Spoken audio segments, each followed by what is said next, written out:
Bonsoir, bonsoir, c'est Namna Sidi. Salam alaikum.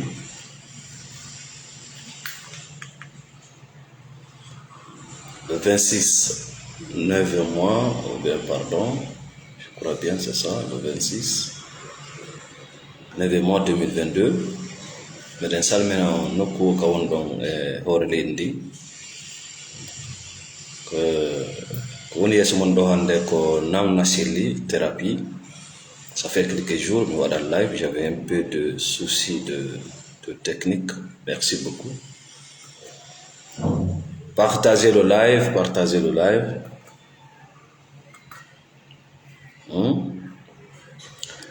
Ko ɓuri sattude, ko ɓuri sattande ɓaleejo ka meɗen ko wongol hoore mum. Être soi-même, wongol hoore mum. Merci Mr. Lama. Merci Aboubacar Diallo Dogome. Ala ko ɓuri sattande ɓaleejo hewtiti être soi wongol hoore mum. Ala ko ɓuri en sattande ɗum ɗo. Ko ɗum waɗi fedde no hitti, clan no hitti, parti politique no hitti, association no hitti kamen. Merci mon frère Amadou Gara depuis les États-Unis. Ko ɗum waɗi ko wiyete ko jama no hitti kamen. Jama no hitti, mais andu jama ko yimɓe buy mowɓi fuɗɗande ma ɗiɗo nawri yeeso ko ɗum wiyete jama. Kono noon e nder on jama, si tawi ko yo jama on wonu jama nafowo, hara na jama lorrowo, ko be tawa goto kala no gollude wano pièce oto gollirta. Ɗum ɗon probléme. Mi fellito ko ɓuri sattande ɓaleejo ko wonugol hoore ma, ko wonugol authentique. E mi haalnan hunde wootere, goɗɗo heɓata jawdi, ndin jawdi tabita si tawi ko o fekka, si tawi wona o kanko heɓi jawdi de. Goɗɗo heɓata muyban, goɗɗo heɓata laamu, goɗɗo heɓata dewgal welngal si tawi ko o fekka. Non, non, non. Kala ko heɓuɗa e nder kopi, e nder nandintinagol, e nder hawkugol ko wonɗa kon, jaɓugol ko a wona, kala ko heɓuɗa nder ɗon na an non. Mais si pooɗike seeɗa, seeɗa ni andoto. Si pooɗike seeɗa e konko jogiɗa ɗon andoto. Andoto si tawi ko an tigiri jeyi, si tawi ko an non. Merci Diallo Fatoumata Binta. Merci, ça fait un peu longtemps, j'avais un peu de soucis techniques, mais c'est réglé, je vais essayer encore. Merci Mamadou Diallo, Babla. Ete wonon hormo. Si wona ɗum ko yiite jahannama wonɗa yawde, aduna yaakire. Allah ñaawata fek. Parce que ko anduwa ñaawede, Allah ñaawata fek. Hay hakkundeji men ga ordinateur kollum ko takkuɗa kon, kollum ko takkuɗa kon, si a woopi ɗum a yi.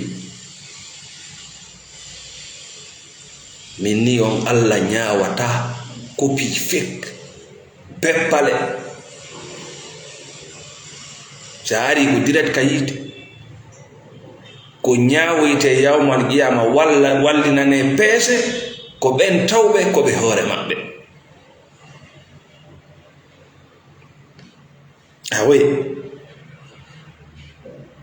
Donc ara wi ala ko sattani ɓaleejo hewtiti wonugol ko o woni kon, être soi-même. Ala ko sattani ɓaleejo. Si ɗum ɗo noon sattani bani adama ko naatugol suuɗo e clan newantomo. Parce que si a naati e nder clan ko wodanma ko jokkugol, na miijita ko ɗon ko jokkugo ɓe hollete woni plan mo hoorejo clan ma hore be clan ben ko wallini jokka sa jokkani be hela pe burmani ko wodamma ko natugol e gesa goddo be holle ko honno remirta si a remali no rewir no remirte no be reme. Merci Balde Ibrahima Niass, salut donc aray joni non ko honno wonirta hoorema c'est très simple parce que sa wonani hoorema a hawrondirta e mo fodduɗa e mum ka dewgal non jamais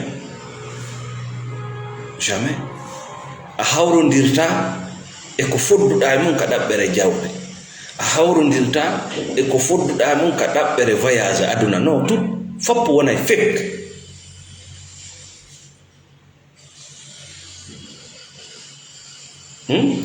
wongol authentique no mari prix c'est-à-dire ko kala ko a wona ɗum ɗon serta e ma ɓayno a faala ka sertude e ko yiɗuɗa e ko faalaɗa donc iɗa wakkili nandintinagol ko a wona e kon ko a wona ɗon yahata woni ka juuti ko laaɗo probléme no wayi ɗo joni sa sansi inde ma inde nde wowoɗa noddirede ari e saare a sansinde yahata ka woɗɗi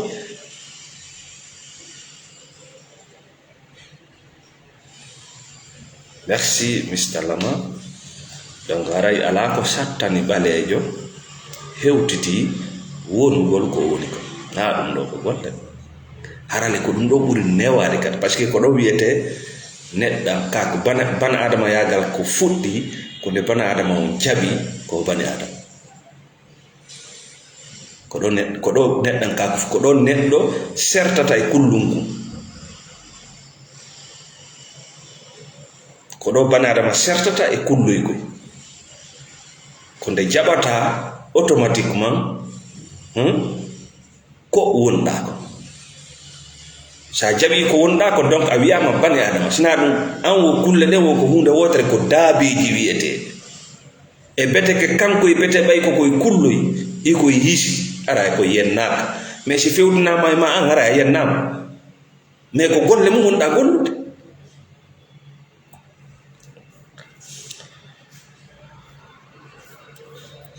donc arande laawol ngol fiya wawongol hoorema ida duwa koko ekkitete fiyon ɗum so ari ka hoore leydi ɗo hiɗa woni hoorema hiɗa jaɓi hoorema fewdo pay ko yiyaga mais ɓe jattete ɗum ɗo ha laaɓa fiya heƴu e clan e leñol e association e feddeji ɓe ittay ɗum ɗa taw don naturel mo Allah adduma ɓe ittay mo ɓe holle foronwol ngol ƴetta si wondo si naɓito si faltodiro ko ɗum waɗi siɗa e nder ngol foronwol ɗon hara hiɗa aani hiɗa maapi hiɗa huli parce que tu es en conflit avec ta propre nature c'est-à-dire hiɗa e piirowi hiɗa lundi hoorema hiɗa lundi tagu ngun hiɗa lundi tagu ma ngu e oui ida lundi tagumango tuma kala wonda e gurdam ko tawata wona gurdam ma wallahi a sofay ndiyam maɗa sofay sikke mum ngala donc aray may merci Samak Balde merci ma sœur Mama Kaniba merci haray hiɗa duwa jangude muslin hiɗa duwa jangude taw ko honno huɓidortoɗa koko wonɗa e miijade c'est très important. Merci la famille depuis l'abbé Pamadou Heriba ko wonɗa miijade ko watta ñiila ko be wawa taw contrôle ko wonɗa miijade ko c'est à dire waɗa ɗon temeji e filtre ji ka miijoji ma taw parce que gurdam maɗan ka miijoji ma fuɗɗi wota yaɓi to ko wonɗa e miijade ko be heɓa teme laaɓuɗe poy hara ɗe tuŋa hara ɗe waɗa joɗɗe jane ɗon temata taw ƴetta ko wondi e nendi kon immorde ɗi miijoji bebbale dolle ka politique ka diina ka jawdi ka enɗan seɗa ɗum taw ha laaɓa sa wi noon hiɗa andi ɗon on kam boni ano sa lanni wiide ɓiiɗa andi no ɗon kam boni laawiki an on suutowoma ala on ala personne ne peut te sauver wiwɗo no andi no on ɗon wiile parti hano wiile parti lui personne ne peut te sauver to way sa yehi labtano a wi docteur jon hiɗa andi so c'est terminé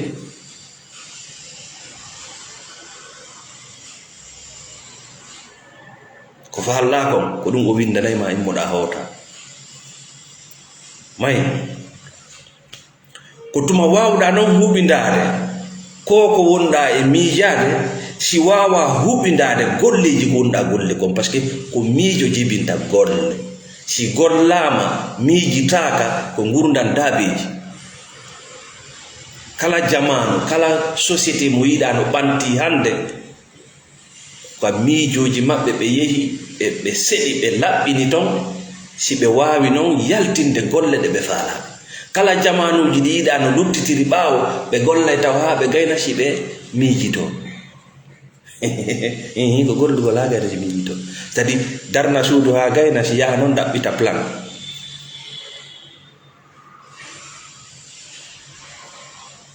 ko ɗin société ji hikkini yeeso les personnes les plus bêtes du monde merci Diallo Daoud fimmi fillitol wonugol hoorema wonugol authentique koko ekkitete parce que a jattama sa ari ka hoore leydi ɗo ko ngal ɓurgu mawnude ngu Allah waɗi e ma wonugol hoorema si a yaali paykum si paykum weltike wallahi no woodi ko weltini mo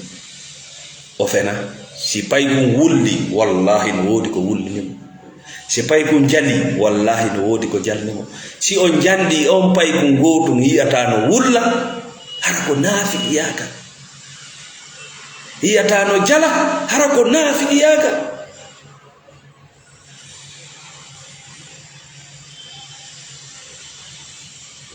hino siññino hara ko naafiki yaaka si paykum okki wallahi mo okku fendo wonnoɗa paykum sa okki paykum ɗimmomo a okka fi projet caché ko non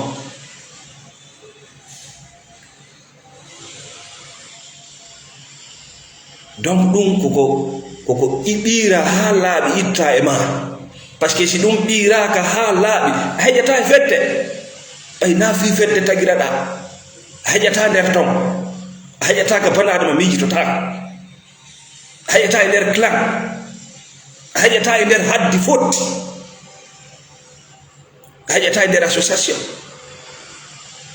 ko be ɗum ɗon ɓiire itte few wawa wonde copie caméléon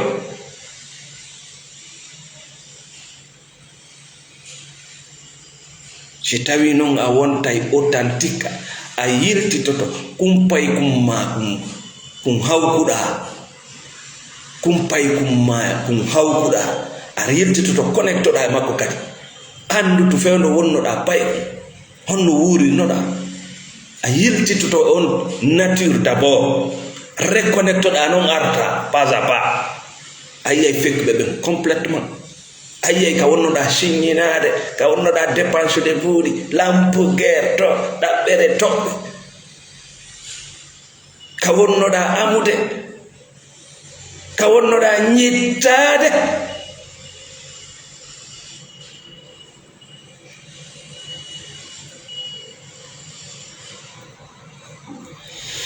ɗon haraɓe wi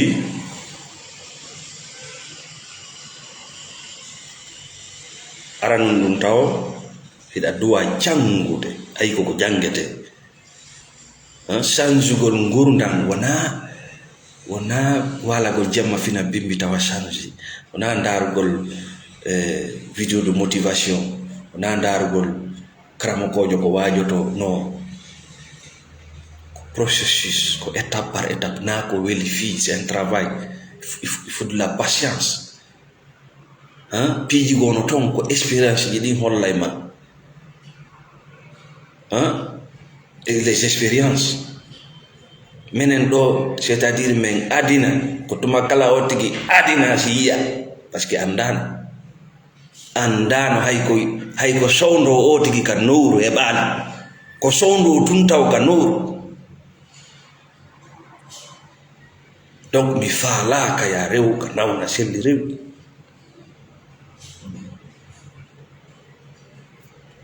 Aranum ɗon ko ya geru taw suɓa honɗum wonɗa e miijade, miijoji ɗi wonɗa miijade 95% ko goɗɗo wonma yeeyude bebbane hiɗa sowdude ɗi, ko fenade goɗɗo wonma yeeyude.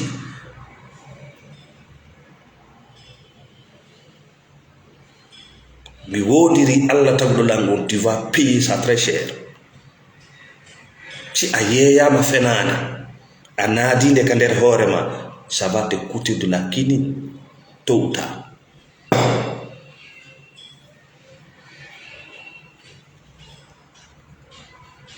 May sa wawi noon huɓidade, a wawi seɗude suɓa ko honɗum duwaɗa miijade fimo, kala ko wona ɗum ɗon ko ya hawko.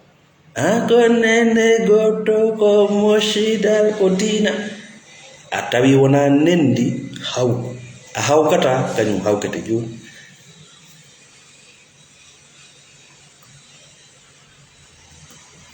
Sa yi kam ko batinijo no darni suudu, ko yimɓe wonɓe e nder hoggo darni ndu, yimɓe wonɓe e nder hoggo darni ndu, wonɗo e nder hoggo ko kol mbaaɗo mo miijito taako nagge.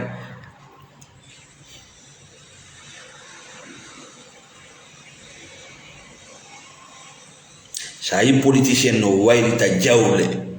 ko yimɓe wonɓe e nder hoggo woni produisde nin jawdi. Sa yi jomiraɓe association no waylidira otoje keeseje ko dammi woni finansude ɗum.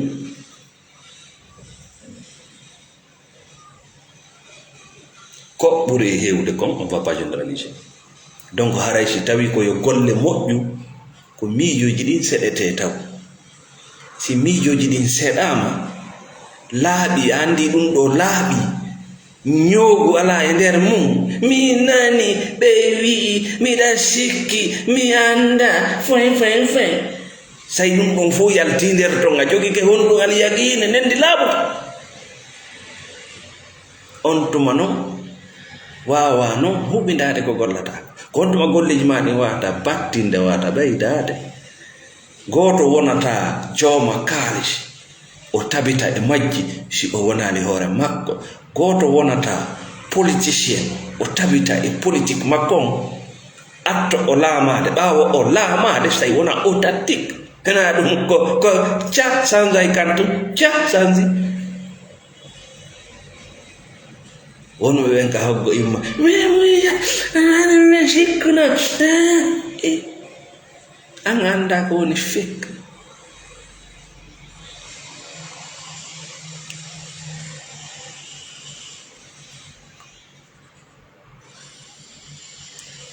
Merci Maïmouna Ba, merci Diallo Daoul depuis l'Algérie. Je salue toute la famille de la spiritualité, Naouna Shelley.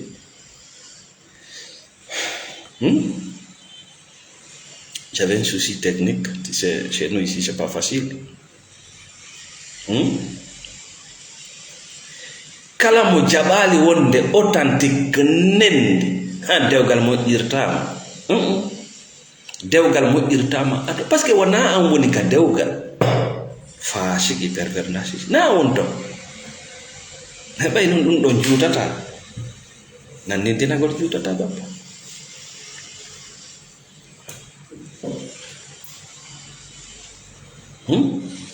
Kala doole,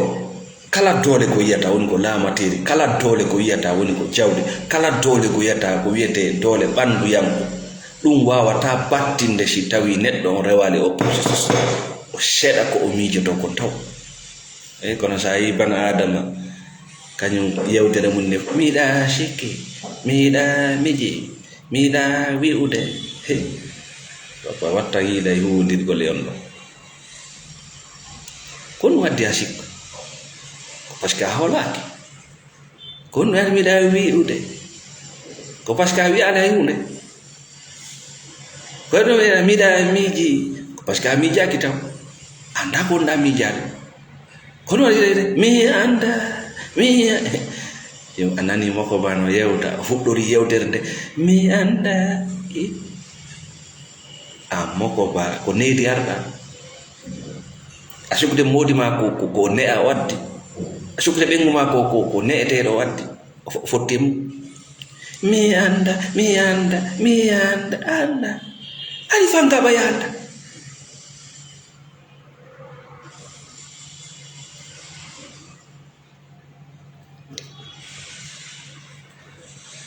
Dole kasata ɗe wawata laatade ɗe yalta ka yimɓe ɓen faala ko si tawi banadama wawali ko wiyete ko les énergies de la pensée, a wawal concentrude on énergie ɗon e hunde wotere nde faalaɗade, c'est à dire ɓawa seɗude miijo ma ngon a yaltini nendi ndi ƴetta ngon miijo ɓa nonno concentre na miijo ngo wa torso a yalta torso ɓe régla e hoore nde pointa e golle ko faala ko yaltoya e joni. The power of energy of thought, c'est-à-dire tole miijo ngo kono ko disperse a sendidirta hoore e pooɓe no ŋaaño ɗum no ŋaaño fuɗɗoto bimbi ha futuro anda ko décida no ŋaaño fu koko weewi ɗum mene mi innata ka thérapie amen ko weewi fillito. Si tawi hunde moƴƴirte mi annda ko ɗum faalla nde tori Allah faale ma o yo laatinane e hoore ko moƴƴi, mais siɗa faala yo laato yalto e noddugol nano e ñaama dagi ka no harmi question réponse ko ɓale ka ko dane ko deyi ka ko ley ko fattu ka ko hala yalto e ɗum ko gurdam yimɓe ɓe miijitotako. An marɗo probléme on ko an mari solution o, sa ala solution ɗaɓɓu thérapie bete mais ta wirtu hoorema ko honno gerdata ko ya jooɗo c'est-à-dire probléme on ka nder hoorema woni tu es confus ɓe jattinoma neɗɗankaku yagal magal ko ɗum jilɓi hoore kala ko wonɗa e nanude, kala ko wonɗa e yiwde, kala ko wonɗa e meeɗude wona réalité ko filtre ji ɗi marɗa ɗin ko penale ko e nder nawnare ma nde wonɗa nande yewtireji yimɓe ɓe ko e nder nawnare ma nden tu es malade mon frère.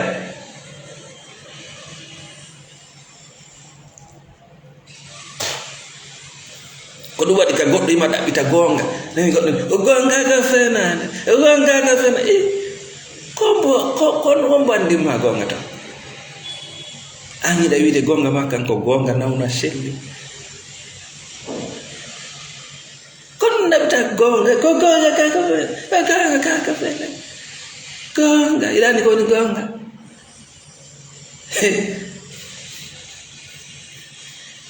yaw ka justice e wigol ɗon ɓenna il faut dire la vérité accu ha gendarme jo nangue laguine ɗo inna il faut dire la vérité ara ɗon e haalugol gonga ara yi gonga ma kan an daaru ko nafa e ma ɗon c'est ça ta vérité ko nafa e ma ko e mi fanki yaw ɗon e cippingol ayaje Mai.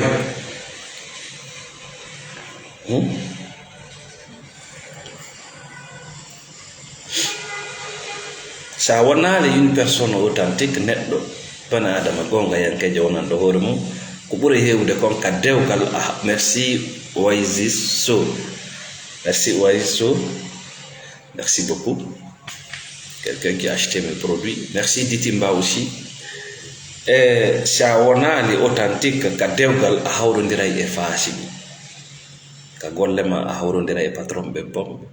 ka politique a hawrondira e politicien dugula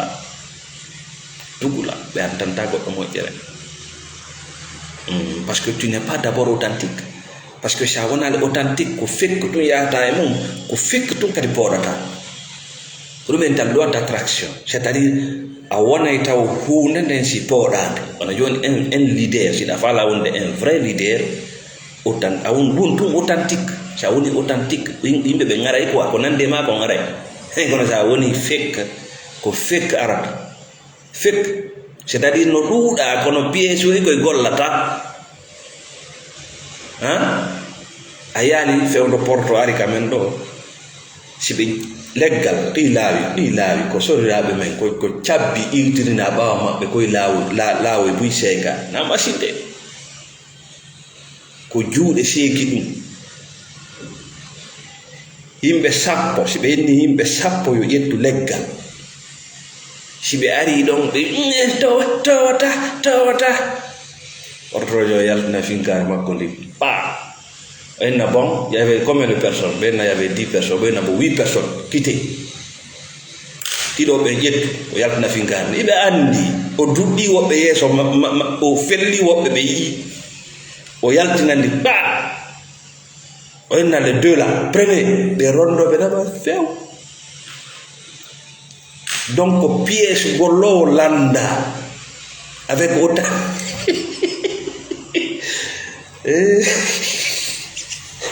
gramme ben na fi din o pet ko sappo arrivi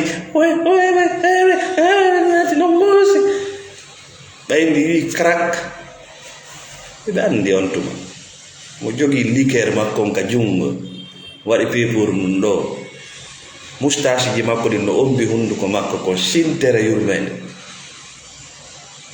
ko ben wi balejo hewtali niveau bane adama satti non men mais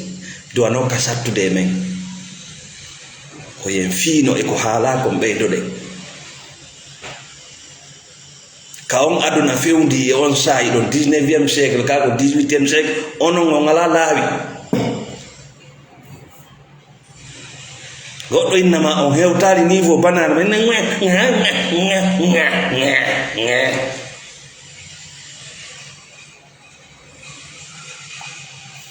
may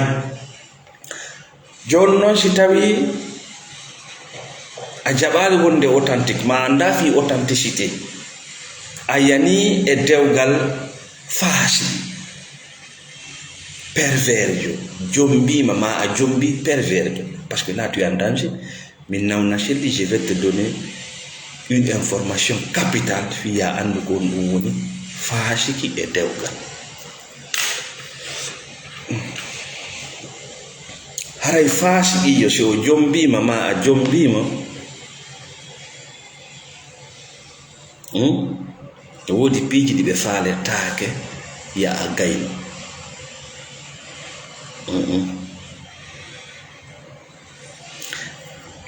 faasiɗiijo e dewgal o waɗay ko waɗete ko fof fii wota duncan hoore ma goɗɗum par ce que duncangol hoore mum goɗɗum ko diman ka ko yaltugol e majja nga a wayi parce que kanko mo kontuma maccuɗo makko donc o reway rewete ɗin fof kala ko woni e doole makko interne e externe ko wontiri nder e yaasi o ɗibbay bouton jenen de fof pet majje fii wota duncan hoore ma goɗɗum ko moƴƴi ko nafata kala ko jonnata bane adama valeur woni ko gandal woni ko jawdi woni ko matériel il faut jamais accepter e si tawi a wi a waɗay ɓernde makko walota ko ha ɗum ɗon jiiɓo ma ha ɗum ɗon wona e konti makko yo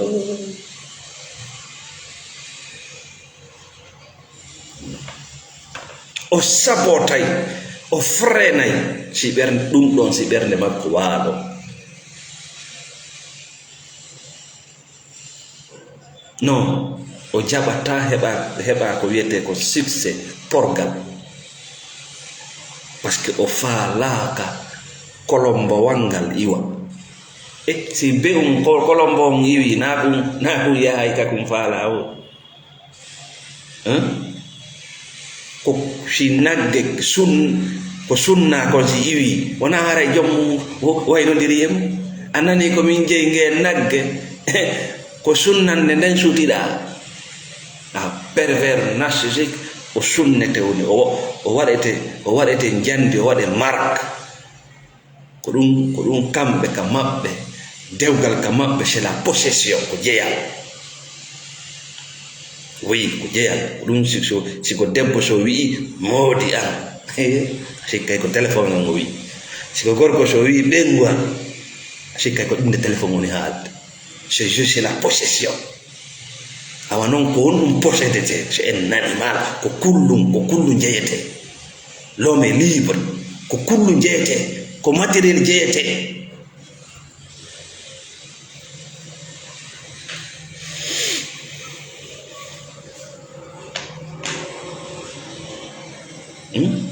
o yiɗata ya fofo hayso ko yowgol kama yaha ka salle de sport iwa kama yaha ka école iwa kama yaha janga o métier ɓeydoɗa jamais de la vie pervers narcissique iɓe andi tout ça là ça libère l'homme iwa kama yaha golla ça libère l'homme kala ko liberata bane adama no ko on ɗum waɗi leyɗele afrique ndaaru leyɗele afrique ɗe fof pet majje sona hara ko seeɗaje ɗe mi anda ndaaru systéme éducatif maɓɓe on ministére d' éducation maɓɓe on ko jelu mbuuɗi ɓe naɓata ton gokkundi fi on ɗum si on jangi on landoto ko hombo woni wadde o saria o landotoɓe par ce que aray ɗum fini ko hombo woni windude o saria ko fi honɗum o saria si windama o rewata e hoore kaari o rewata e hoore kaari to hoore nawna selli e nandolla nawna selli o rewata golle ari hiɓe andi si on jangi religieux jo wata on ɗanninde inde allah non imo andi allah iɗa andi an kadi allah ko kanko adduma la tansa nasibaka min ad-dunya ila andi lamari gabal ka aduna ngal jiɓetake hiɗa andi wona nandolla hiɗa andi koɗo jiɓattama gabal mangal e tew no ɓe ko ɗum hatta ɓe dépensa budget kelluɗum ka éducation école privé ji ɓanto partout waɗa photocopie foin yalta no ŋaaño wono jangi wuɗɗo bimbi ŋaaño hay ko fuus si wona seeɗaɓe on va pas tout généraliser si a wonali authentique a naati e entreprise ma a naati e golle woyi a hewti woyi aray a hewtiti parce que tu vas te contenter des miettes c'est-à-dire kormbol lahoy ko ɗum habbotoɗa c'est-à-dire no wayi si goɗɗo wosi mboyri ƴetti mboyri ndi sanki e maadi inna yaaru metta ma hendike bare mum defite o ha gayni looti ko ŋacciti toi c'est suffisant yo taw ton e ɓeteke si lewru ma yi ɓeɗen wattade ɗo cravate si lewru ma yi no woodi kamen fina men dama kono no wullito tum e ɗi ko han ko heɓani ka ñaama e naftani on no yonne ɗo ordonnal parce que tu n'es pas authentique a anda valeur ma a anda kon no gaynata ɗen golle ɗe wonɗaɓe gollande si a sorti ka entreprise o yanay ko an woni gollude kamɓe ɓe ñaamude ko ɗum holluɗaɓe a falaka buy wona a buy wona a hunde parce que honɗum dowga boni a jaɓali wonugol hoorema a jaɓali wonugol hoorema ara yi minen fof mere wiye ɗum no sooɗo ɗum no sooɗo si ɓiɗɗo ma sooɗike ɓaawo ndiyan takko ma yaw ƴetta ndiyan ɗan ara joɗɗina innu accu fenade sooɗo waɗa ko fek no weɗi fuɗɗade ha a yi pay kumma ari yeeso ma yeeso ɗimmojo ma goɗɗo go tentini ɗimmojo ma marɗo kalisi si ari kam a yi pay kumma no ara waɗa ni ma ɓengu ma no ara ɗo ma pay kumma ton accu ha gore ma yawa fuɓɓayna noddamo inna he soɗiɗa o soɗo inna yeeso hande sa waɗay ni yeeso goɗɗo yo taw ndiyan no ɓatti sa gayni yara mo addi goɗɗum ko ñaama sona ɗum ko hey ko neɗɗo wano ma wona hunde ko neɗɗo wano ma teddinmo tout simplement hiwroɗamo si a bonnimo toroɗamo yafa fiye si o bonnima landoɗa haqqeji ma c'est to ya rien d'autre ko neɗɗo hum ko ni ɗum fuɗɗorta ha hande kadi tawa e nawni ta nawni sa nani ɓe haala fi goɗɗo iboɗama inna ko honno ɓone ko honno yaade wonɗa haalde fim ta ko banade woni haalde fimo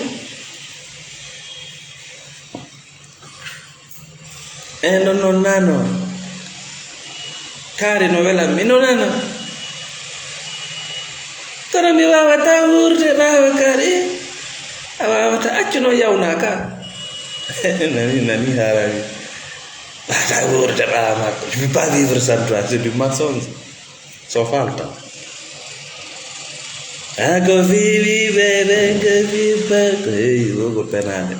so faami woni ɓiɓɓe o memani ma won tawta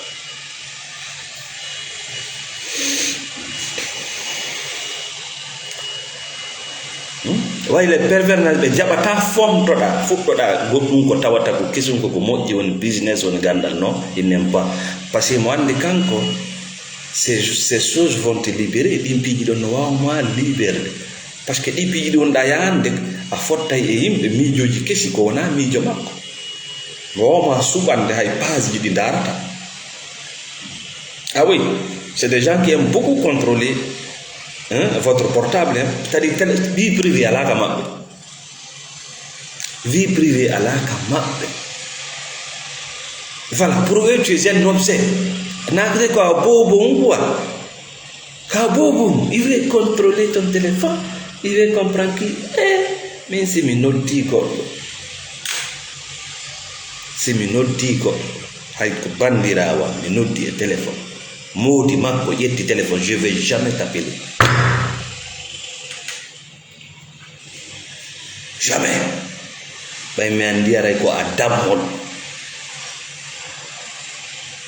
dammol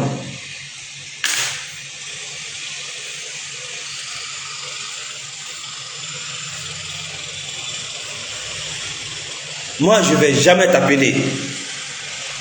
c'est comme ça l'animosité c'est comme ça si goɗɗo noddi ɓenguma e téléphone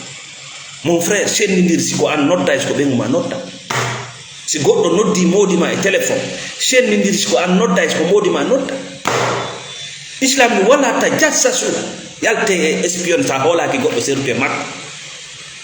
sa hoolaki goɗɗo waynodiri e makko islam wi'uma ɗum mariage c'est la confiance waynodire hotan wondir no bonir si a wuuri tawi téléphone goɗɗo no wawma contrôle kadi téléphone hey andu a yirtitike ka gurdal daabeji tu n'existe plus allah subhanahu wa taala tagɗoma ko ɗum o attima jonnude la liberté no sa perdi ɗum ɗon non ka yiiɗaɓe wande kan no ñitto mi anda kami waɗi allah mi anda mi anda a anda ɗum ko seeɗa fuɗɗori anda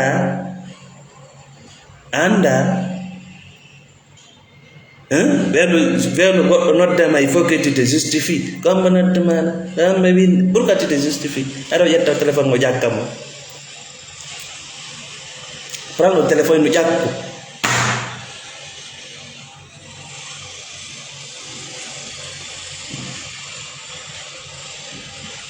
ɓengu ma no wona ɓengu goɗɗo calme-toi modi ma no wona modi goɗɗo calme-toi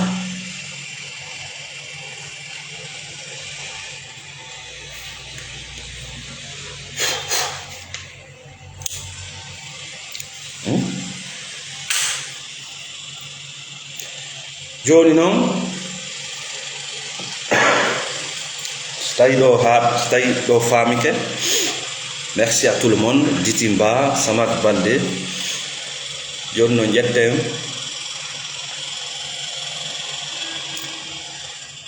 oti koye watta ñiila wallahi musidɓe julɓe tedduɓe so a yeehi ka nder Qur'ana a taway woɓɓe e meɗen no e yiite ngen hino yahude. Allah dandu o tigi maayude e ngol laawol ɗo ɓuri heewde kon koye magge immitoytoɗa ɗon si Allah inni kanko imo yaawi ñaawol mo taskike woɓɓe e meɗen no e laawol aljanna ngol hino yawde. Yo Allah tabitimɓe e muɗum par ce que ɗa waawi wonde kadi e maggol ron ka tabitude sota kadi ɓuri heewde kon si a maayi e maggol iɗa finoya harayɗa e mum. Joni noon koye oti jooɗo tasko lando hoore mum ene ko e laawol hongol mi woni. Andi ɗo buye men no jooɗi ɗo no hulɓine no hula ɗo lette gaburu no hula jahannama no hula nano no hula ñaama anda hiɗa e mum déjà par ce que ko wonɗa e miijade ko wonɗa podde ko ɗum tawoyta. Dieu est très simple. Allah wona bani adama kanko de ko hooliɗa ko ɗum wallahi Dieu est très simple. Ko miijoji maɗi wonuma nafude kanjum ma lorte. Ah oui, joni noon sa yehi ka nder Qur'ana ndaar no Allah kanko yewtirta non so nda sa tati sa ndaari no Allah yewtirta non hara noon ko an jangi Qur'ana on de hara ko an jangi Qur'ana on siɗa faala kadi jangude Qur'ana on faamama il faut s'isoler un peu, c'est-à-dire pottitoto seeɗa koko ɓe nata clan nata feddeji innata ko menen ni ko ɗo men jeeya ko men no ɗon koye étiquette uji fof a dirnay koye taw ara ka bane adama simple an wo luttuɓe ɓen wo fof ko yimɓe automatiquement fuɗɗoɗa noon jangude par ce que ɗon hunde alama kalde la lumière spirituelle naata directement ko Allah woni addude mais ko koye piiwoye fuufa fof e koyema blogude par ce que yiɗa miiji ko a wona. Joni no mayi sa ndaari Qur'ana o fokkutuɓe yiite ɓen konno Allah yewtirta fima fokkutuɓe yiite konno Allah yewtirta fima wonɓe e laawol yiite ɓen konno Allah yewtirta fima Allah wi min soggay ɓe woni min soggay bandiɓe ɓe woni soggol ɗum soggete wona suuɓu min soggay almujrimina ila jahannam ko gonɗum soggete fi Allah gonɗum soggete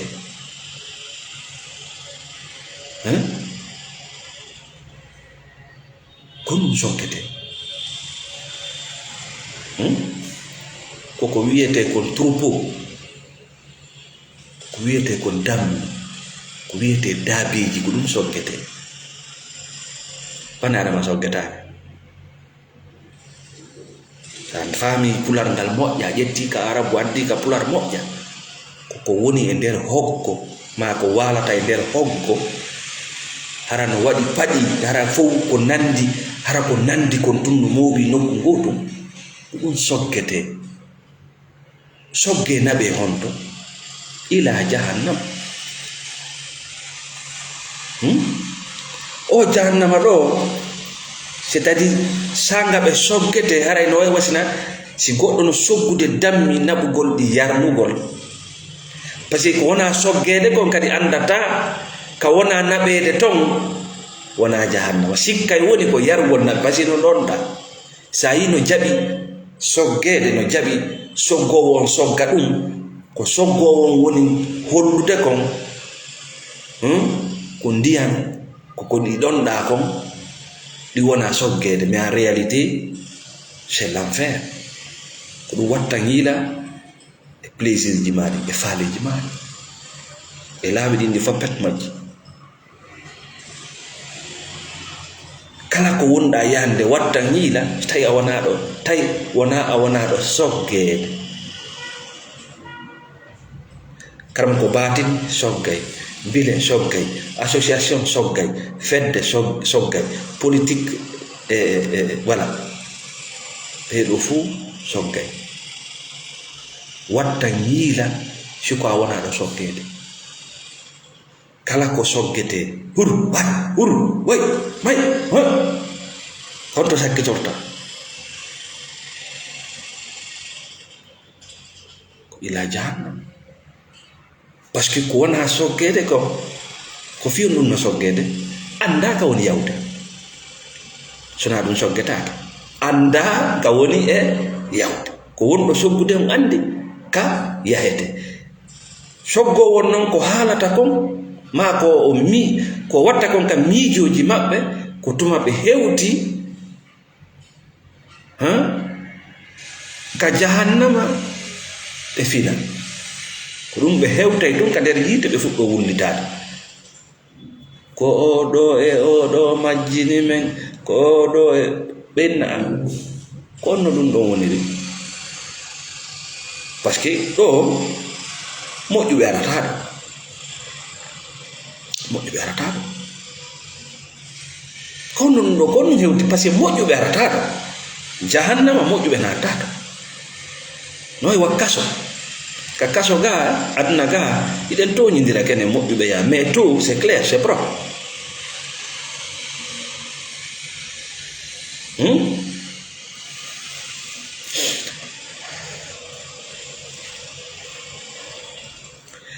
ɓayari ka natoɓe aljanna ɓe muttaqun. Allah ponnu wi yawma nahshuru muttaqina. dare ɗo naso gol Allah wi naso ko mawɓitugol,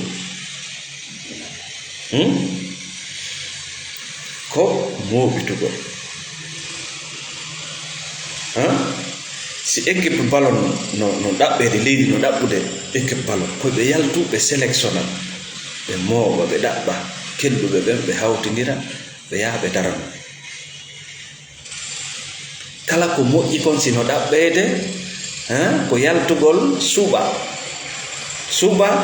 mowa nokku goto. hay goro si goɗɗo no ɗumannade goro a yiyay o waɗa goroje ɗen ni, o itta sumuɗe ɗen o watta ga moƴƴiro o itta voilà c'est comme ça. amma si ko goro bonde woni nokku gotum o diifay to woni o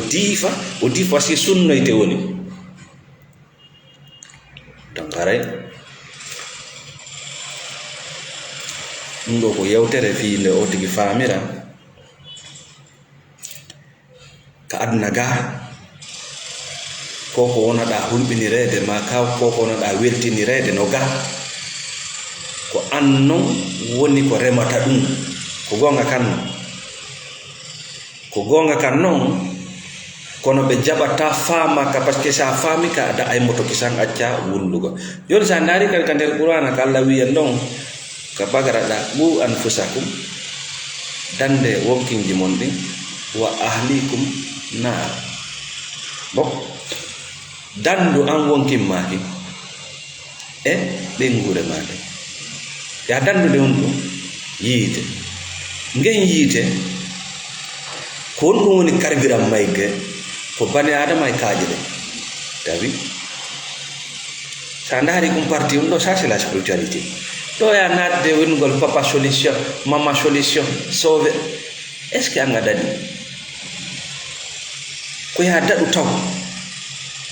si a daɗi a anday noon hande kadi ko honno yimɓe ɓe heɓay ka ñemba. ɗo ya piide ɓiɗɗo ma yo hunjo qur'ana yo janngo ɗum yo mais an hiɗa jangi, an hiɗa feewi. ko an taw wiya ko religieux jo natata e sifa ɗi yewtiri,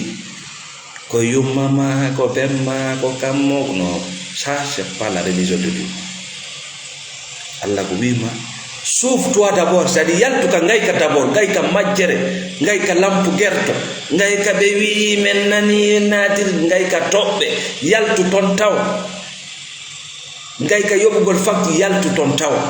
ko facture hadi mi janga, ko facture hadi mi waɗa ɗum, ko yoɓugol ko min kappo e gueɗata ñaama, ko min ko ɗum hadi mi janga. Hey ka bu anfusakum ko anta wiya nafsi yawmal qiyamah ɓe wonda haalde inde mum fof no gasa yiidoyta e maɓɓe par ce que mo kala ren mapani honi ɗo ngara en bon ta feƴƴi ɗon noon o inni on ɗum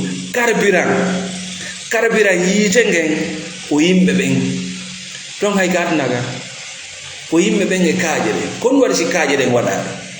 mo kala adda e fiɗo no famiri mais min nawna selli ko innugol ay nden hayre ko kala bana adama wawɗo wa hayre mo ɓernde mum wayi wa hayre an e ko nanduɗa kon ɓe ɓannindiroyta ka yiide fiya andu hari ko a kannase ka aduna a nanata yiyata a sansata aduna ko juutaɗa hoɗa kala ka yiiɗa yimɓe no ƴetti marton dari andi ko hayre darana ma jande koko sansata ko ƴettante marton ay goɗɗo ƴetti marton darani ndiyam darani nebban parce que c'est flexible ndaar gum parti mum ɗon kadi ko woni carburant yiite ngen ko yimɓe e kaaji sike an bani adam hay ka aduna ga si tawi a nanata a yiyata goɗɗo waɗata goɗɗum faama hiɗa jogii tun idée kale an on ko an woni carburant karam ko baatili ko an woni carburant mbile ko an woni carburant politicien ɓe bomɓe ko an woni carburant association ji bonɗi ko an woni carburant rewɓe worɓe bomɓe ko ɗum ɓenta jahannama ɓendmana ko ledde gaɓoro ko banda ko hayre falaki kono natirni ɓe soppete ɓe yowe a trompike a yehi ka woɗɗi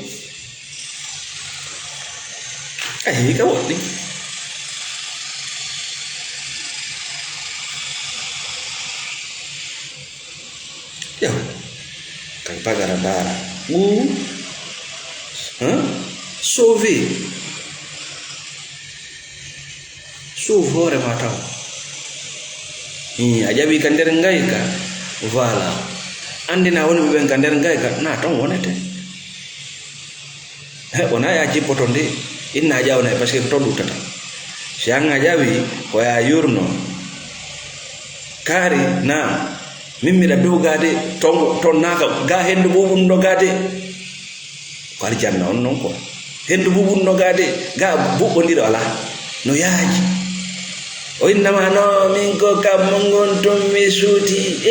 kori pelle no ga canɗi no ga bowe nono ko kam mo gonton mi suuti a fena e woni tertomo ko ɗum wiyete condamné à mort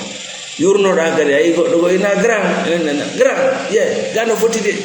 iɗande koye fof wonno ton ga no foti de o inna yo innamo canɗi no ga leɗɗe no ga pel ga frontiére ala ga goɗɗo ala ɓuɓɓodirde goɗɗo ka nder ngari o innahi kon ɗon wallata ƴawa o no wiɗe ko kammo gontum ɓe firani men koye ɗiɗi ɓe inni ko kammo gontum woni ton on si a tertaki mo surreteɗa wuuri ko nene gata sonkorito donc aray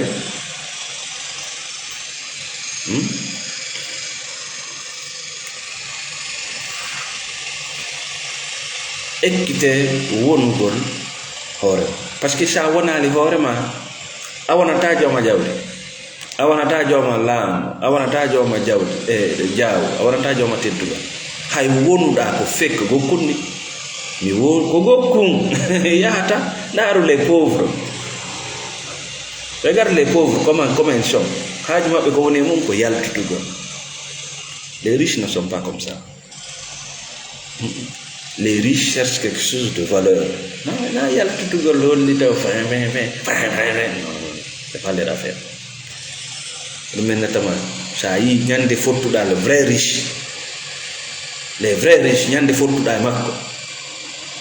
Wallah, il y a tawa jaka, marto ala propre. Jaka ko be wiete bani adama no newi ha kono ay ko hebi dépense. Lampu gerto sa hotti e ɗum bappa wara heɓi gonɗo par parce que eux ne cherchent pas de la valeur, ils cherchent toujours à part say ko hollitagol to